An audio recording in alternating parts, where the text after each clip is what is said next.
1 साल खत्म होने को है, तो आगे 4 साल अगर इसी तरह से चलते रहा तो फिर नेक्स्ट इलेक्शन में मैं जो तो नहीं नुमाइंदे चुन लड़ूंगा। के आए हैं तो मैं नहीं कैसे लड़ूंगा, जाएँगे लोगों मैं के नहीं बीच? लड़ूंगा चुनाव। मैं आज भी बता रहा हूँ आपको, हुँ, इन मीडिया कह रहा हूँ, अगर यही परिस्थितियां रही तो मैं चुनाव नहीं लड़ूंगा। हुँ, मैं अपने लोगों को फेस नहीं कर सकता। मैं आज भी ह्यूमिलेटेड फील करता हूँ। हुँ, आप कभी सुबह मेरे दरबार में आके देखिए, शायद सुबह सुबह झूठ बोलना पड़ता है। इन काफर कांग्रेसियों को, इनको तो मैं कहता हूँ ये कैंसर है देश के लिए, कैंसर। काफिर कांग्रेसी क्या हो गया? ये काफर है। मतलब इसका मकसद क्या होता है? मकसद ये है कि मैंने जो पहले भी आपसे काफी जो समाज को बरगलाता है वो काफर होता है, जो दूसरे को गलत रास्ते पे डाले वो काफर होता है। ये कांग्रेसी समाज को सिर्फ बरगलाने के लिए बने, और ये कैंसर है, ये देश के लिए कैंसर है, नासूर बन चुके हैं। इनको हटाना पड़ेगा। मुझे मेरी कॉन्स्टिट्यूंसी के लोगों की डिमांडों को कैसे पूरा करना है। मैं नारेबाजी करके, रोड बंद करके, अफसरों को गाली देके काम नहीं ले सकता, ना ही मेरी वो मनोवृत्ति है। ऑफिसर कोई भी गाली खाने के लिए नहीं बैठा है। कोई भी ऑफिसर काम नहीं करना चाहता इस सोच का नहीं है। उसको क्या पता है कि उसकी क्या बंदिशें हैं। एक विधायक को इस बात को जज करना चाहिए। तुम विधायक होने के नाते उनसे कह रहे हो तो उनको बोला आसमान से तारे उतार के ला दे भैया, वो नहीं ला के देगा। जब हम वोट मांगने जाते हैं ना तो हम सबको बेटा बांट के आते हैं, हम किसी को बेटी नहीं देते, सबको बेटा, चिंता नहीं करो, ये भी ये भी ये भी। अभी मिसकम्युनिकेशन कह लो या कहीं ना कहीं एडमिनिस्ट्रेटिव फेलियर कह लो, अभी तक हम अपना कॉन्स्टिट्यूंसी डेवलपमेंट फंड जो है वो यूटिलाइज नहीं कर पा रहे हैं। रंगिया कांग्रेस ही कर रहे हैं।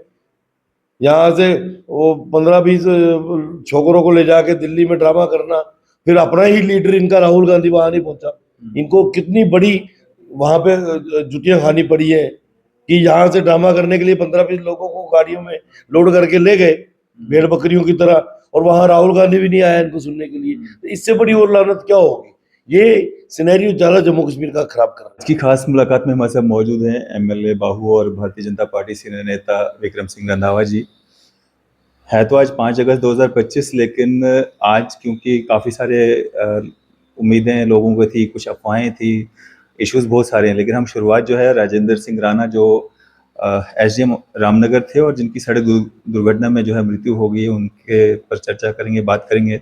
सर, कैसे देखते हैं कि होनहार, शरीफ, ईमानदार अफसर जो है हमारे बीच में आज नहीं है?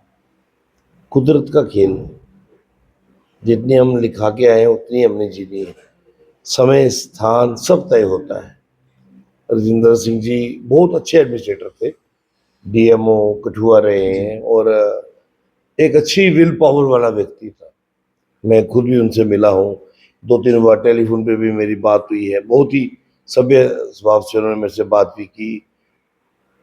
अफसोस लगा मैं उस दिन जम्मू में नहीं था, मैं किसी काम से दिल्ली गया था, वहाँ मैंने मैसेज सुना, और जब वो दृश्य वो देखा सोशल मीडिया के माध्यम से, तो कुछ पल के लिए तो ऐसे ही लगा जैसे अपने ही परिवार का कोई व्यक्ति गया है। और फिर अब तो रोज उनका कोई ना कोई पुराना वीडियो, और फिर उनका 31 जुलाई को उन्होंने पोस्ट डाली कि किसी न किसी शाम आखिरी शाम होनी है। तो ये सब डेस्टिनी में होता है ना। अब पता नहीं 2025 ने और क्या इम्तिहान लेना है। बड़ा कुछ हो रहा है। हमारे एसएसपी उधमपुर अमोद नागपुरे जी की 4.5 वर्ष की बच्ची, और जब बच्ची का जाना, किसी भी परिवार के अंग का जाना, और राजेंद्र सिंह राणा जी के साथ उनका 6 वर्ष का बेटा। राजेंद्र सिंह राणा जी की मैंने वीडियोस देखे, वो बंसुरी बहुत अच्छी बजाते हैं, और क्या धुन बजाते हैं वो। तो पता नहीं ईश्वर को क्या मंजूर होता है। अब भगवान वाहिगुरु अल्लाह के आगे इंसान की नहीं चलती है ना। तो मौत भी देखो कैसे आई है। ऐसे तो नेशनल हाईवे के ऊपर सरकार की तरफ से बड़े प्रिकॉशनरी मेयर्स लिए होते हैं, और एडमिनिस्ट्रेटिव गाड़ी चल रही है तो अचानक ऊपर से कोई पत्थर आ गया। और पत्थर भी किस सिस्टम से गिरा कि बाप बेटे थे उसी वक्त चले गए। हालांकि उनकी श्रीमती जी, उनकी बेटी, भगवान उनको जल्दी तंदुरुस्त करे। और हालांकि वो ये शायद उनको अभी तक पता नहीं है जो हुआ है। जब होगा तो वो उनसे बर्दाश्त नहीं होगा। तो भगवान वो ताकत उनको दे। माँ है, राजेंद्र जी की बेटी है। अब शायद माँ को दोनों रोल निभाने हैं, बाप का भी और माँ का भी। और मैं ऐसा मानता हूँ कि किसी भी औरत पे अगर ऐसा जिंदगी में कोई मोमेंट आ जाता है, अगर बच्चे का बाप चला जाता है, तो मुझे लगता है कि औरत में भगवान ने इतनी कुशलता दी होती है कि वो माँ के साथ बाप का रोल भी निभा सकती है। अलबत्ता मैं ये ज़रूर कहूँगा कि राजेंद्र सिंह राणा जी का जाना मेरे लिए भी व्यक्तिगत तौर पर है, और बाकी तो वही आता है ना कि ईश्वर की कृपा जहाँ होती है, भगवान वाहेगुरु अल्लाह ने हमारा सबका वो रिटर्न टिकट्स कन्फर्म है, मेरी भी और आपकी भी। डेट और जर्नी तय करनी है उसने कैसे होनी है, वो उसी ने डालनी है। रंधावा जी, अभी बहुत लंबा करियर था उनका और इतना ईमानदार और शरीफ आदमी जो आम लोगों के साथ घुल मिल करके रहता था, अपनी रूट्स के साथ कनेक्टेड था। इतनी सर्विस होने के बावजूद भी उनका कहीं शहर में घर नहीं था अभी तक, और कितना बड़ा लॉस आप उसको समझते हैं? क्योंकि परिवार के लिए तो लॉस है ही है, लेकिन होल सोसाइटी के लिए मतलब कितना बड़ा लॉस समझते हैं? पूरे समाज के लिए बहुत बड़ा नुकसान है। मैं अभी आपके आने से पहले अभी अपने दोस्तों को भी उसका वीडियो दिखा रहा था, जब वो वीडियो गूल होते थे तो बर्फबारी उस इलाके में बहुत ज़्यादा होती है, आपको पता ही है। तो वो लेबर वहाँ दिख नहीं रही थी, वो खुद ही अपनी गाड़ी में से बेलचा निकाल के तो रास्ता क्लियर कर रही थी। इतना आसान नहीं होता है। कोई भी ऑफिसर हो, या मुझे लगता है कल को मेरे सिर पे ये आ रहे हैं तो मैं भी कर पाऊंगा नहीं कर पाऊंगा, लेकिन वो व्यक्ति और वो दिख रहे हैं कि वो ड्यूटी पे शायद जा रहे हैं, गेटअप में है, कोई ऐसा नहीं है कि रफ ड्रेस में है, गेटअप में है, लेकिन बेलचा शायद गाड़ी में होगा, जब बंदोबस्त किया होगा, रास्ता क्लियर कर रहे हैं और उससे अनेक गाड़ियों को सहायता हुई होगी उस वक्त। तो ये चीज़ें बड़ी काम आती है ना। और वो अच्छे इंसान की, नेक इंसान की शायद ऊपर वाले के पास भी जरूरत होती है, वो जल्दी बुला लेता है। इसमें कोई दो राय नहीं कि एडमिनिस्ट्रेशन को बहुत बड़ा घात लगा है। भाई राजेंद्र सिंह राणा जी ने अभी दूर तक का सफर तय कर रहा था, बच्चे भी शायद इसी लाइन पे चलते, लेकिन वो अल्टीमेटली वही होता है कि उसके आगे इंसान का बस नहीं चलता है। रंधावा जी, काफ़ी दिनों के बाद बात हो रही है तो अब सियासी सवाल भी एक आपसे कर ही लेते हैं। आज 5 अगस्त 2025 है। मुबारकबाद दे रहे हैं भारतीय जनता पार्टी के लोग जनता को जम्मू कश्मीर की कि आज 6 साल हो चुके हैं, लेकिन कांग्रेस, एनसी, पीडीपी सब आज के दिन को ब्लैक डे के रूप में मना रहे हैं। ये लोग जिम्मेवार है जम्मू कश्मीर को तो तबाही के रास्ते पे डालने के लिए। बड़े पिछले चले जाए तो अगर 47 के बाद से ही ले ले तो शेख नेहरू अकॉर्ड से ही संगे बुनियाद जम्मू कश्मीर की तबाही की हो गई थी, जब नेहरू के हाथ में फैसला चला गया था जम्मू कश्मीर का। अगर उस वक्त जम्मू कश्मीर का फैसला सरदार वल्लभ भाई पटेल के हाथ में दे दिया गया होता तो चाहे शेख साहब को ही वो प्रधानमंत्री या चीफ मिनिस्टर बनाते, लेकिन वो जम्मू कश्मीर का ठीक फैसला करते। लेकिन वो जवाहरलाल नेहरू की एक अपनी राजनीति थी, उन लोगों ने अपनी राजनीतिक रोटियां सेकनी थी, अपनी दुकानदारी चलानी थी, उन लोगों ने चलाई, वो तबाही हमने भुगती है। और फिर अल्टीमेटली 370 का बीच में आना संविधान में, फिर 35A जैसा इलीगल बच्चे का पैदा होना। 35A तो बाद में बीच में डाला गया, बैकडोर एंट्री थी 35A। वो तो जम्मू कश्मीर को डे बाय डे इरोड करते जा रहे थे, मेन स्ट्रीम से हटाने का प्रयास हो रहा था। उसको जाके विराम लगा 2014 के बाद, जब राष्ट्रवादी सरकार बनी, नरेंद्र मोदी जी के नेतृत्व में सरकार बनी, तो आहिस्ता आहिस्ता आहिस्ता उस पर वर्किंग करते करते 5 अगस्त 2019 का वो दिन आया, जिसकी कभी हम जम्मू कश्मीर के लोग कभी कल्पना भी नहीं करते थे। हम खुद भी कई बार कह देते थे कि पता नहीं कितना ब्लड शेड हो जाएगा, पता नहीं कितनी तबाही हो जाएगी। तो कितना नियंत्रण रखा उस वक्त। राज्यपाल सत्यपाल मलिक जी थे, बदकिस्मती से आज उनका स्वर्गवास भी हुआ है और आज ही के दिन हुआ है। अब ये देखिए, हमें उनकी उस दौरान की एडमिनिस्ट्रेटिव स्किल्स को नहीं भूल सकते हम। जिस तरीके से उन्होंने उस वक्त कश्मीर, ठीक है, गृह मंत्रालय का एक पूरा हेल्पिंग हैंड उनके साथ था, लेकिन जो मौके पे होता है उसको संभालना होता है। उस वक्त आपने देखा जम्मू भी शांत था, कश्मीर भी शांत था। जम्मू तो शांत रहना ही था, लेकिन जम्मू के भी कई इलाके ऐसे थे जहां लग रहा था कि पब्लिक न हो रहे, पब्लिक को उकसाने वाले ना आ रहे, पब्लिक के उकसाने वालों को तो ठिकाने लगा दिया था। लेकिन आपने ये देखा कि जितने भी लोगों को बिहाइंड द बार्स रखा गया प्रोटेक्टिव, चाहे बड़े बड़े सियासतदान हो, एक्स चीफ मिनिस्टर रहे, कोई भी रहे, क्या इनके लिए कोई बाहर आया व्यक्ति? आए सड़कों पे लोग? आप हमारे लीडर को अगर अरेस्ट करते हो, चाहे हाउस अरेस्ट करो, तो कार्यकर्ता सड़कों पे उतरते कि हमारे लीडर को बाहर निकालो। वो क्यों नहीं आए बाहर? कोई जबरदस्ती पब्लिक के साथ हुई थी? हाँ, कहा गया था कि लॉ एंड ऑर्डर को अपने हाथ में मत लीजिएगा, हमने स्थिति को नियंत्रण में करना है। धारा हट चुकी है, धारा हटने के बाद का अभी जम्मू कश्मीर काम करेगा, इसलिए ज्यादा सियासतदानों की बातों में आके कोई रिएक्शन मत दीजिएगा। मैंने कहा ना, इन कश्मीरी हुक्मरानों ने अपने बच्चों के हाथों में पत्थर क्यों नहीं थमाए? आज तक कितने अलगाववादियों के बच्चे जो हैं वो मिलिटेंसी में फ्रंट में आके देखे। सैयद सलाउद्दीन के 5 बच्चे कहाँ हैं? उसको पाकिस्तान का मीडिया पूछता है कि तेरे अपने बच्चे कहाँ हैं भैया? तो पाकिस्तानियों को बोलता जिहाद लड़ो, कश्मीरियों के बच्चे को भी तूने बरगला के खराब किया, इस्लामिक टीका लगाया उनको। जो लोग नहीं तेरी बातों में आते, क्या वो हिंदुस्तान में खतरे में है क्या? और जितना सुरक्षित इस्लाम हिंदुस्तान में है, इतना दुनिया के कितनी इस्लामिक मुल्क में भी नहीं है जितना इस्लाम की लिबर्टी जो है वो हिंदुस्तान में है। चाहे वो नमाज पढ़नी हो, चाहे वो त्योहार मनाने हो, फिर भी खराब कर रहा है नौजवानों को कुछ लोग बिल्कुल अपनी राजनीतिक रोटियां सेकने के लिए। इनको इस बात का एहसास होना चाहिए। मुझे लगता है कि उमर अब्दुल्ला साहब बतौर चीफ मिनिस्टर बड़ी पेशेंस के साथ चल रहे हैं। उनको एहसास है कि नरेंद्र मोदी लेड सरकार क्या कर रही है। ठीक है, वो स्टेटहुड की उनकी डिमांड है, उनका मैनिफेस्टो में इशू था, उनको राइट है बात रखने का। लेकिन कांग्रेस स्टेटहुड मांग रही है। कांग्रेस की करतूत देखो, जम्मू से सुखड़ा साहब हो गया, कश्मीर से 5 लोग चुन के आए, जिनका 2 या 3 एमएलए को छोड़ के कांग्रेस की आइडियोलॉजी से कोई लेन देन नहीं है। कांग्रेस का जो अध्यक्ष है हमीद कारा साहब, वो कौन सी आइडियोलॉजी के? तो पीडीपी से गए ना कांग्रेस में। ये तो कांग्रेस का वजूद है। इनके पास जम्मू कश्मीर का सदर बनाने के लिए पुरानी 140 साल की पुरानी कांग्रेस की आइडियोलॉजी वाला बंदा ही कोई नहीं। पहले सोल साहब को लाया एनसी से उठा के, भैया इधर आओ पार्टी चलाओ। अब करा साहब को लाया, भैया पार्टी चलाओ। ये तो इनकी हालत है। तो इनसे ज्यादा तवक्कुल रखने की आवश्यकता नहीं है। जम्मू ने इनको इनकी औकात दिखाई। हालांकि आज भी मैं दावे के साथ कह सकता हूँ, जम्मू में जिन सीटों पे इन्होंने वोट लिया है उन सीटों से एनसी का वोट हटा दो, इनकी जमानत जब्त है हर सीट पे। एनसी ने इनको इतनी लिबर्टी दे दी कि लोग नहीं उतारे, तो एनसी का वोट स्विंग हुआ, वो इनका वोट बढ़ गया, इनकी इज्जत बच गई। नहीं तो सभी कांग्रेसियों की जमानत जब्त हो रही थी। इन काफिर कांग्रेसियों को, इनको तो मैं कहता हूँ ये कैंसर है देश के लिए, कैंसर। काफिर कांग्रेसी क्या हो गया? ये काफिर है। इसका मकसद क्या होता है? मकसद ये है कि जो पहले भी आपसे काफी जो समाज को बरगलाता है वो काफिर होता है, जो दूसरे को गलत रास्ते पे डाले वो काफिर होता है। ये कांग्रेसी समाज को सिर्फ बरगलाने के लिए बने, और ये कैंसर है, ये देश के लिए कैंसर है, नासूर बन चुके हैं। इनको हटाना पड़ेगा। इनका वो मिस्टर भीम वो क्या कहता है कि मैं एटम बम लाऊंगा इलेक्शन कमीशन के खिलाफ, एटम बम फट जाएगा। सोचो यार, बोलने का तरीका देखो।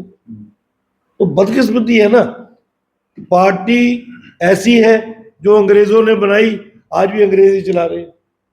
कौन है ऊपर आपको पता ही है। तो इनकी करतूतें ही ऐसी हैं। अब ये ड्रामे कर रहे हैं जगह जगह जाके, 15-20 लोगों को लेके, कहीं यूनियन वालों को लेके, चाहे पे चर्चा जी स्टेट उड़लाएंगे। तुम क्या स्टेट उड़लाओगे? स्टेट उड़लाने के लिए वोट लेना पड़ता है, अपना वजूद खड़ा करना पड़ता है। वोट मांगने गए थे, लोगों ने मुंह के चपेट मार के वापस भेजा, दबाओ जाओ, कोई वोट नहीं वाली। सब क्या जम्मू कश्मीर बीजेपी, आप बाकी लोग चाहते हैं कि स्टेटहुड जम्मू कश्मीर को मिले? देखिए, जम्मू कश्मीर का एक अपना वजूद था, इसमें कोई दो राय नहीं। प्रिंसली स्टेट थी हमारी, महाराजा हरि सिंह जी की ये देन है। वो भी नहीं शायद ये सोच के कभी गए होंगे कि कभी इसको कट पीस किया गया होगा। लद्दाख की शुरू से डिमांड रही है। पिछला इतिहास आप कभी पढ़ो, लद्दाख 47 के बाद से लड़ा है कि हमें अलग कीजिए कश्मीरियों को उड़ानों से, हमें हमारा अपना वजूद दीजिए, हमें यूटी दीजिए। तो उनको उम्मीद की किरण नरेंद्र मोदी में दिखी, नरेंद्र मोदी जी ने वो पूरा किया। अब धारा 370 को हटाने के लिए बड़े पैरामीटर्स पे काम करना पड़ा होगा, बड़े प्रोज एंड कॉन्स पे काम करना पड़ा होगा। तो उन परिस्थितियों में अगर इसको यूटी बनाया, कोई गलत नहीं किया है। डेवलपमेंट में जम्मू कश्मीर कहीं पीछे नहीं है। वोट शेयर में जम्मू कश्मीर ने अपना रोल दिखाया है। कश्मीर में नेशनल कॉन्फ्रेंस को अच्छा वोट पड़ा है, जम्मू में भारतीय जनता पार्टी को पड़ा है। और जो डेवलपमेंट का शेयर है, जम्मू को जम्मू का शेयर मिल रहा है, कश्मीर को कश्मीर का शेयर मिल रहा है। हम भी मानते हैं कि लोकसभा के अंदर गृह मंत्री जी ने कहा है, और वो गलत नहीं हो सकता। मैं ऐसा मानता हूं ईमानदारी से कि आदरणीय प्रधानमंत्री जी ने जो कहा है वो पूरा होगा। उनकी कथनी और करनी में रत्ती भर भी अंतर नहीं है। और सबसे बड़ी बात यह है कि उसको ऑथेंटिकेट हमारे ऑनरेबल चीफ मिनिस्टर साहब ने भी किया है। क्योंकि उमरुद्दुल्ला साहब ने जब चुनाव लड़ा, एक नहीं 2 सीटों से, तो ये सोच के लड़ा कि मेरे जीतने के बाद मैं जम्मू कश्मीर यूटी का मुख्यमंत्री बनूंगा। तो अभी आप जम्मू कश्मीर यूटी के मुख्यमंत्री हैं, उसके नाते आपको, क्योंकि जम्मू कश्मीर की सरकार कोई भी हो, राज्यपाल शासन भी हो, वो पूरी तरह से केंद्र पे निर्भर है। भैया देते जाओ लगाते जाएंगे, देते जाओ लगाते जाएंगे। अब ट्रांसपेरेंसी है, पैसे में देयर इज नो लिमिट। प्रधानमंत्री जी ने कहा डेवलपमेंट के लिए, पैसे के लिए स्काई इज द लिमिट। तुम पैसा लो, खर्चा करो, हिसाब दो, पैसा और लो। लेकिन अभी तो बिजनेस रूल ही नहीं आए। कहीं ना कहीं मुझे लगता है उसमें फ्लॉज है। अब वो बिजनेस रूल बनाने वाले या जिन्होंने उसको थ्रू करना है, उनके बीच में कहीं कम्युनिकेशन गैप हो सकता है। अब हमारे पास, क्योंकि हम भी विधायक हैं, कभी सजेशन के नाते तो बात आई नहीं। कोई कमेटी एक बनी है, वो कमेटी को उसमें क्या कमी है वो पूरी करे बिजनेस रूल, जबकि मैं एज ए लेजिस्लेचर मानता हूँ बनने चाहिए। हाँ, अगर आप विधायक बन के आए हैं तो आपको रूल्स के अनुसार काम करना है। मैं रूल्स की वायलेशन नहीं कर सकता हूँ। मुझे पता है मुझे एक ऑफिसर से कैसे काम लेना है, मुझे मेरी कॉन्स्टिट्यूंसी के लोगों की डिमांडों को कैसे पूरा करना है। मैं नारेबाजी करके, रोड बंद करके, अफसरों को गाली दे के काम नहीं ले सकता। ना ही मेरी वो मनोवृत्ति है, ना ही किसी और विधायक को ऐसे करना चाहिए। ऑफिसर कोई भी गाली खाने के लिए नहीं बैठा है। कोई भी ऑफिसर काम नहीं करना चाहता इस सोच का नहीं है। उसको क्या पता है कि उसकी क्या बंदिशें हैं। एक विधायक को इस बात को जज करना चाहिए कि जिस एडमिनिस्ट्रेटर को मैं काम कर रहा हूं, चाहे वो एक्सीएन है, चाहे वो एसडीएम है, चाहे वो हमारे कमिश्नर है, चाहे डीसी है, तो उन्होंने, उनकी एक पैरामीटर्स है, एक लाइन है, उस लाइन तक उनको काम करना है। तो विधायक होने के नाते उनसे कह रहे हो तो उनको बोला आसमान से तारे उतार के ला दे भैया, वो नहीं ला के देगा। ये चीजें कहीं ना कहीं विधायक होने के नाते हमें इसको गुणवत्ता से लागू करना है। ये खल रही हैं चीजें, मतलब अब अपनी अपनी कॉन्स्टिट्यूएंसीज में काम करने में दिक्कत हो रही है। दिक्कत आ रही है। देखो, कॉन्स्टिट्यूएंसी का जब एक नुमाइंदा चुन के आता है तो उम्मीदें रातों रात बढ़ जाती हैं। फिर जब हम वोट मांगने जाते हैं ना, तो हम सबको बेटा बांट के आते हैं। हम किसी को बेटी नहीं देते, सबको बेटा, चिंता नहीं करो, ये भी। अब उस पर वोट लेना होता है। मैं इसको ये भी नहीं कह सकता कि वो पूरी तरह से गलत होता है, लेकिन कहीं ना कहीं हमें उसका इंसाफ करना चाहिए। अभी मिसकम्युनिकेशन कह लो या कहीं ना कहीं एडमिनिस्ट्रेटिव फेलियर कह लो, अभी तक हम अपना कॉन्स्टिट्यूएंसी डेवलपमेंट फंड जो है वो यूटिलाइज नहीं कर पा रहे हैं। पहले आया लेट, हालांकि हमारा अक्टूबर से मार्च तक का 6 महीने का भी था, वो भी नहीं दिया गया। कारण क्या हो सकता है, या सीएम बता सकते हैं या फिर एलजी साहब बता सकते हैं। 6 महीने के बाद जब आया, उसमें कंडीशंस बहुत लगा दी गई। कॉन्स्टिट्यूएंसी डेवलपमेंट फंड एक प्रेरोगेटिव होता है चुने हुए नुमाइंदे का। उसको कहाँ लगाना, उसने अपने घर नहीं लगाना है, पैसा उसकी पॉकेट में भी नहीं है, पैसा डिप्टी कमिश्नर के पास होता है, उसकी रिकमेंडेशन होती है। और अगर आप लेजिस्लेचर की रिकमेंडेशन को ही प्रायोरिटी नहीं दे रहे हो, तो फिर उस बेचारे का तो वजूद ही खत्म हो गया। वो किस लिए बैठा फिर? 1 साल खत्म होने को है, तो आगे 4 साल अगर इसी तरह से चलते रहा तो फिर नेक्स्ट इलेक्शन में जो नुमाइंदे चुन के आए हैं तो कैसे जाएंगे लोग? मैं नहीं लड़ूंगा चुनाव। मैं आज भी बता रहा हूँ आपको, इन मीडिया कह रहा हूँ, अगर यही परिस्थितियां रही तो मैं चुनाव नहीं लड़ूंगा। मैं अपने लोगों को फेस नहीं कर सकता। मैं आज भी ह्यूमिलेटेड फील करता हूँ। आप कभी सुबह मेरे दरबार में आके देखिए, शायद सुबह सुबह झूठ बोलना पड़ता है, और जो जिस उम्मीद से आए होते हैं वो हंस के मिलके चले जाते हैं, लेकिन उम्मीद नहीं छोड़ते हैं, ना ही मैं उनको छोड़ने दूंगा। इन चीजों का पता ही नहीं होता कि क्या कर सकते हैं, क्या नहीं कर सकते और क्या बंदिशें हैं। हाँ, वो तो सोचते हैं हमारा एमएलए क्यों नहीं करेगा। हाँ, उनको ये रहता है। फिर भी अभी काफी हद तक पिक्चर क्लियर हो चुकी है। हमने इनसे कहा है कि कॉन्स्टिट्यूएंसी डेवलपमेंट फंड को आप टेंडरिंग प्रोसेस से दूर रखिए, उस पर कोई पैरामीटर्स नहीं होने चाहिए। ठीक है, लिमिटेशन रहती है। कोई मुझे बोलेगा जी मेरे घर के बाहर की दीवार पहले बना दो, एक इंडिविजुअल घर के लिए सीडीएफ नहीं होता है, वो कम्युनिटी के लिए होता है, पूरे इलाके के लिए होता है। ठीक है ना। अब कहीं शमशान घाट की दीवार गिरी है, वो प्रायोरिटी है। कहीं कब्रिस्तान की दीवार गिरी है, कहीं कब्रिस्तान में बैठने की जगह नहीं है, वो प्रायोरिटी है। तो इन चीजों को ध्यान में रखना चाहिए। अभी बंदिशें बहुत ज्यादा है, जिसमें सबसे बड़ी बंदिश ये है कि हमारा सीडीएफ इन्होंने डाल दिया है at the disposal of DC for tender process. वो गलत है, उसमें रकम मिसयूज हो जाएगी। फॉर इंस्टेंस, मैं किसी काम के लिए 10 लाख रुपए देता हूँ, एबीसी कोई व्यक्ति टेंडर डालता है, वो 7 लाख में डाल जाता है। एक तो 3 लाख रुपए जो है वो किटी में आ गया बैक, है ना, वो उसका बाद में कब वापस आएगा, कब इस्तेमाल होगा, उसका पता कोई लगेगा। दूसरा, जिसने कम रेट में टेंडर डाला है वो काम ढंग से नहीं करेगा, सब स्टैंडर्ड लगाएगा, फिर हमारी और उसकी रस्साकसी चलेगी। सभी बीजेपी के साथ चलते हैं ऐसा संभव नहीं है। कोई दूसरी आइडियोलॉजी का भी होगा, उसको लगेगा यार इस एमएलए को मैंने क्यों आने देना, मैं काम स्लो करता हूँ, इसको लोग गालियां देंगे, ये मुझे चार सुनाएगा, मैं सुन भी लूंगा, कोई फर्क नहीं पड़ता, लेकिन मैं करूंगा अपने हिसाब से। वो टग ऑफ वॉर में एडमिनिस्ट्रेशन को भी नुकसान होगा, विधायक को भी होगा। हमने उनको बोला है कि जो पहले सिस्टम था उसको कंटिन्यू कीजिए और हमें लोगों की उम्मीदों पे खरा उतरने दीजिए। ये एक प्रयास है, आपके माध्यम से भी इन तक पहुंचेगा। आप इमेजिन करो, अभी हम 88 विधायक है, 2 सीटें खाली है, 88 के 88 विधायक जो है अभी सीडीएफ को डिसबर्स नहीं कर रहे। कुछ एक जगह पे लेटर्स इशू हुई है, वो भी नॉमिनल अमाउंट्स की हुई है। यहाँ लगता होगा कि बड़ा प्रेशर है, हैंड पंप लगाना है, 1.5 लाख रुपया देना है, वो दे दिया होगा कि भैया आप देखते हैं किसको टेंडर जाता है, वो कितने में लगाता है। तो वो एक फॉर एग्जांपल ट्रायल के तौर पर कि पैसा कैसे डिसबर्स होता है, वो देखने के लिए शायद किया होगा। हमने उनको बोला कि सीडीएफ को जैसे एमपी लेड फंड होता है वैसे ही एमएलए लेड फंड की तरीके पे डालिए, ताकि हम लोगों के काम कर सकें, जैसे पहले चलता आ रहा था वैसे ही चलता रहेगा। रंधा साहब, फारूक अब्दुल्ला साहब का एक स्टेटमेंट आया है जिसमें वो कह रहे हैं कि मिलिटेंसी जम्मू कश्मीर से कभी खत्म नहीं हो सकती है। इसको कैसे देखते हैं आप? क्या नेशनल कॉन्फ्रेंस पे जो शक की सुई भाजपा की रहती है हमेशा कि अगर इनके पास पावर आएगी तो मिलिटेंसी फिर से बढ़ सकती है, ऐसा कुछ? डॉक्टर फारूक अब्दुल्ला बहुत कद्दावर नेता है, उनके स्टेटमेंट को काउंटर करना मेरा ऐसा कॉन्शियस भी नहीं मानता है, मैं ईमानदारी से कहूँ। पार्टी के स्पोक्स पर्सन के नाते कोई हमारे सीनियर स्पोक्स पर्सन को रिप्लाई दे लें, पार्टी लीडरशिप दे ले, मैं कह नहीं सकता, लेकिन बतौर विधायक के नाते मैं ये जरूर कह सकता हूँ कि डॉक्टर फारूक अब्दुल्ला के जितना पॉलिटिकल तजुर्बा आज की डेट की जम्मू कश्मीर में पॉलिटिक्स में शायद किसी के पास भी नहीं होगा ना, जितना उनके पास रह चुका है। फिर भी किस संदर्भ में उन्होंने ये बात कही है, he is a better man to give the reply, वो दे सकते हैं इसका जवाब, उनके पास जवाब होगा भी, क्योंकि उनकी एक पर्सनैलिटी जो है ना वो सोशल फैब्रिक बड़ा मजबूत है, वो हर रंग में रंग जाते हैं, रंगीले टाइप के। तो वो उन्होंने अगर ये बयान दिया है तो मुझे लगता है कि उनको सिर्फ इस बात का ध्यान रखना चाहिए, कई बार ऐसे बयानों से खामखा के लोगों को भी उकसावा मिल जाता है, उनको लगता है कि हमें कोई संभालने वाला है। आतंकवाद जम्मू कश्मीर से नहीं, आतंकवाद पूरी दुनिया से मिटना चाहिए। हाँ, उनको लगता होगा कि देखो यार इतना बड़ा व्यक्ति कह रहा है, इसका मतलब अभी हम मरे नहीं, अभी हम हैं, तो वो नुकसान होता है ऐसे बयानों से।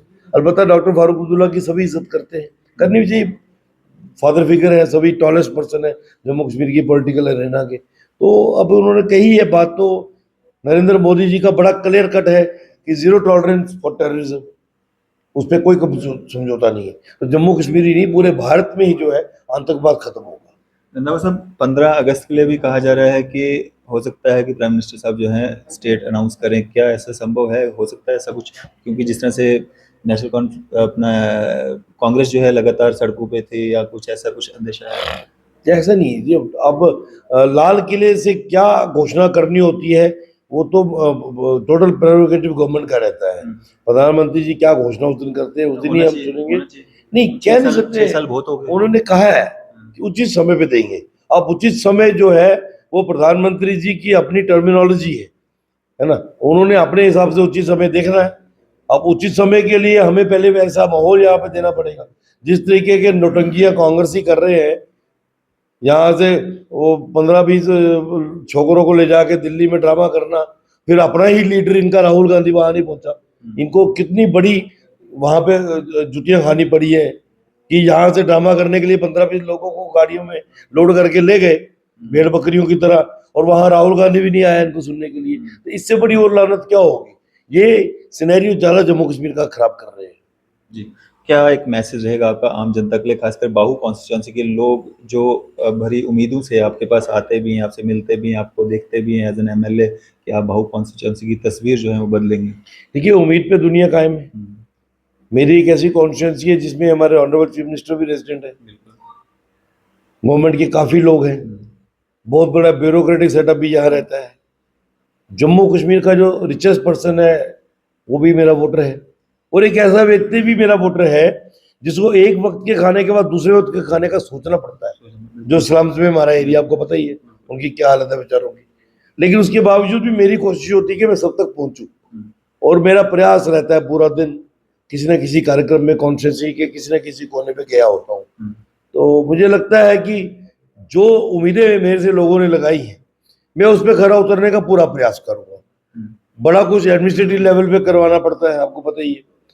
अब आने वाले दिनों में फंड्स को लेकर और रिलैक्सेशन कैसे मिलती है, पर अलबत्ता मैं निराश नहीं होने दूंगा बहु कॉन्स्टिट्यूंसी के लोगों को कि उनको ये अफसोस कभी नहीं होगा, खास करके जिन्होंने मुझे वोट डाला है।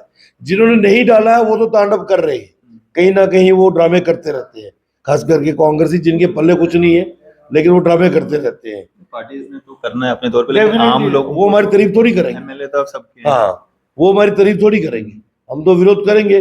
जब इनके लोग यहाँ पे एमएलए मिनिस्टर भी होते तब गांधीनगर की तबाही थी, तब हम विरोध करते थे, तब लोगों को लगता था कि शुक्र है इनके खिलाफ बोलने वाले कुछ लोग तो है, नहीं तो ये तो जमीने मल्लों के ऊपर आए हुए थे। और आज किसको नहीं पता कि किस एमएलए के फार्म हाउस कहाँ कहाँ बने हुए हैं बहु कॉन्स्टिट्यूंसी में। अभी उनके सबके डॉक्यूमेंट्स इकट्ठे कर रहे हैं, आने वाले दिनों में सबको नंगा करेंगे।